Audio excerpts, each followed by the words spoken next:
नमस्कार मित्रों, आपका मेरे चैनल स्टडी विद संध्या में बहुत बहुत स्वागत है। मित्रों, आज मैं आपके लिए श्रीमद् भगवद गीता से संबंधित अत्यंत ही महत्वपूर्ण प्रश्न उत्तर लेकर आई हूँ, जो कि आपकी पीजीटी के एग्ज़ाम के लिए अत्यंत ही महत्वपूर्ण हैं। और इससे पहले भी मैं आपके लिए श्रीमद् भगवद गीता से संबंधित कई वीडियो बना चुकी हूँ, आप प्लेलिस्ट में जाके देख सकते हैं। तो चलिए शुरू करते हैं।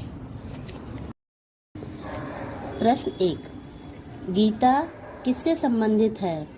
तो उत्तर होगा गीता महाभारत से संबंधित है। अब महाभारत के किस पर्व से संबंधित है? महाभारत के भीष्म पर्व से संबंधित है। और महाभारत में कितने पर्व हैं? 18 पर्व हैं। इस पर भी मैंने एक वीडियो बनाया है, आप प्लेलिस्ट में जाके देख सकते हैं। प्रश्न नंबर 2, गीता में कितने अध्याय और कितने श्लोक हैं? तो उत्तर होगा गीता में 18 अध्याय और 700 श्लोक हैं। मैंने गीता के 18 अध्याय और उनके श्लोकों के विषय में एक वीडियो बनाया है, आप देख सकते हैं। गीता के द्वितीय अध्याय का नाम क्या है? उत्तर होगा गीता के द्वितीय अध्याय का नाम सांख्य योग है। और ये जो द्वितीय अध्याय है बहुत ही महत्वपूर्ण है। प्रश्न नंबर 4, गीता महाभारत के किस पर्व से लिया गया है?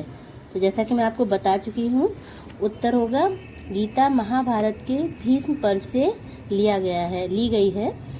प्रश्न नंबर 5, गीता के 11वें अध्याय का नाम क्या है? तो उत्तर होगा गीता के 11वें अध्याय का नाम विश्व दर्शन योग है। इसमें बताया गया है अर्जुन के आग्रह पर श्री कृष्ण ने अपने विश्व रूप यानी विराट रूप का दर्शन कराते हैं, इसी के विषय में बताया गया है। अब आते हैं हम प्रश्न नंबर 6 पर। गीता के अनुसार कर्म योगी को कर्म क्यों करना चाहिए? तो उत्तर होगा गीता के अनुसार कर्म योगी को कर्म लोक संग्रह के लिए करना चाहिए। गीता की गणना किसमें की जाती है? तो उत्तर होगा गीता की गणना प्रस्थान त्रयी में की जाती है। और गीता प्रस्थान त्रयी का एक गीता आती है और दो और ग्रंथ हैं जो प्रस्थान त्रयी के हैं, वो भी मैं बता देती हूँ आपको। एक है ब्रह्मसूत्र और दूसरा है उपनिषद। प्रश्न नंबर 8, क्रोध से क्या होता है? तो गीता के अनुसार क्रोध से सम्मोह होता है। प्रश्न नंबर 9, कौन कर्म फल का भोगता है? उत्तर होगा जीव कर्म फल का भोगता है। प्रश्न नंबर 10, गीता के अनुसार मनुष्य का अधिकार किस पर है? तो गीता के अनुसार श्री कृष्ण कहते हैं कि मनुष्य का अधिकार कर्म करने पर है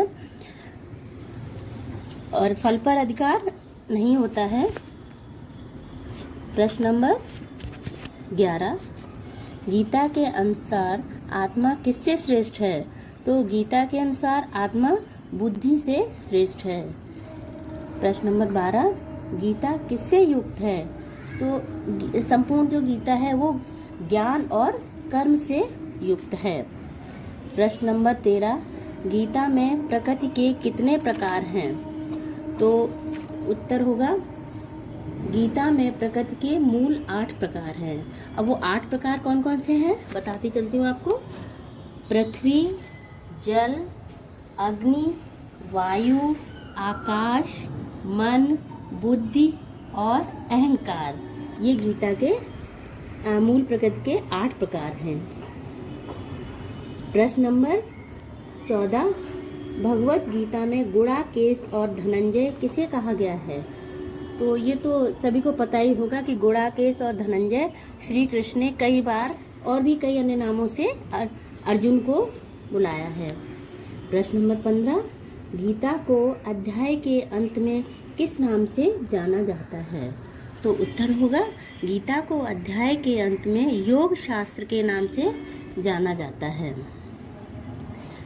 प्रश्न नंबर 16, गीता की उत्पत्ति कब हुई थी? यहाँ पे की आएगा, गीता के बाद की टाइप नहीं हुआ है। तो उत्तर होगा गीता की उत्पत्ति मोक्षदा एकादशी को हुई थी। प्रश्न नंबर 17, गीता का सबसे छोटा अध्याय कौन सा है? तो गीता के जो सबसे छोटे अध्याय हैं 2 हैं। एक गीता का सबसे छोटा अध्याय 12 और 15 है। प्रश्न नंबर 18, योग कर्मस कौशलम, यह युक्ति कहाँ से ली गई है? तो यह युक्ति श्रीमद् भगवत गीता से ली गई है। प्रश्न नंबर 19, निष्काम कर्म का क्या अर्थ है? तो निष्काम कर्म का अर्थ है, हमारा उत्तर होगा अनासक्त होकर कर्म करना, यानी कि बिना किसी आसक्ति के कर्म करना, बिना किसी फल की चाह से कर्म करना। प्रश्न नंबर 20, नासतो विद्यते भावो विद्यते सतः, गीता का यह सिद्धांत किस दर्शन से संबंधित है? और ये जो नास्तो विद्यते भावो विद्यते सतः लिखा है, इसमें विसर्ग के बाद ये इन्वर्टेड कॉमास आएंगे, तो टाइपिंग में मिस्टेक हो जाती है कभी कभी। उत्तर होगा सांख्य दर्शन। गीता ही हमारा पूरा दर्शन है, सांख्य दर्शन है। अब आते हैं प्रश्न नंबर 21 पर, समत्वम योग उच्यते कहाँ से लिया गया है? तो ये प्रश्न उत्तर होगा गीता से, यानी श्रीमद् भगवत गीता से। प्रश्न नंबर 22, यत्र योगेश्वर कृष्णो यत्र पार्थो धनुर्धर, यह गीता के किस अध्याय से संबंधित है? तो हमारा उत्तर होगा 18वें अध्याय से। प्रश्न नंबर 23, योग क्षेमम वहाम्यहम, गीता के किस अध्याय से संबंधित है? तो उत्तर होगा गीता के 9वें अध्याय से संबंधित है। अर्थात योग क्षेमम वहाम्यहम का अर्थ होगा अप्राप्त वस्तु की प्राप्ति करा देना ही योग है। प्रश्न नंबर 24, जातस्य ही ध्रुवो मृत्यु, किससे लिया गया है? तो श्रीमद् भगवत गीता से। और जातस्य ही ध्रुवो मृत्यु, इसका अर्थ है कि जो जन्म लेता है और उसकी मृत्यु भी निश्चित है। प्रश्न नंबर 25, और ये हमारा आखिरी प्रश्न है, इसके बाद मैं आपके लिए और भी प्रश्न लेकर आऊंगी। प्रश्न नंबर 25 है, स्वधर्मे निधनम श्रेया पर धर्मो भयावह, यह कथन किस ग्रंथ से लिया गया है? तो ये सब आप समझ ही गए हो कि हमारा गीता चल रहा है, तो गीता से, श्रीमद् भगवत गीता से लिया गया है। तो इसका अर्थ है स्वधर्मे निधनम श्रेया पर धर्मो भयावह, यानी कि अपने धर्म के लिए मरना श्रेयस्कर है और दूसरों के धर्म के लिए मरना भयावह है, डरावना है, ऐसा गीता में कहा गया है। तो मित्रों, मैं आज आपके लिए 25 प्रश्न लेकर आई थी श्रीमद् भगवत गीता से संबंधित, और आगे भी यदि आप इनसे संबंधित प्रश्न जानना चाहते हैं तो मेरे चैनल पर बने रहें, और इस पे बने रहने के लिए आपको मेरे चैनल को सब्सक्राइब करना पड़ेगा। तो यदि आपको मेरा ये वीडियो पसंद आया हो तो कृपया मेरे वीडियो को लाइक करें, शेयर करें और मेरे चैनल को सब्सक्राइब करें। धन्यवाद।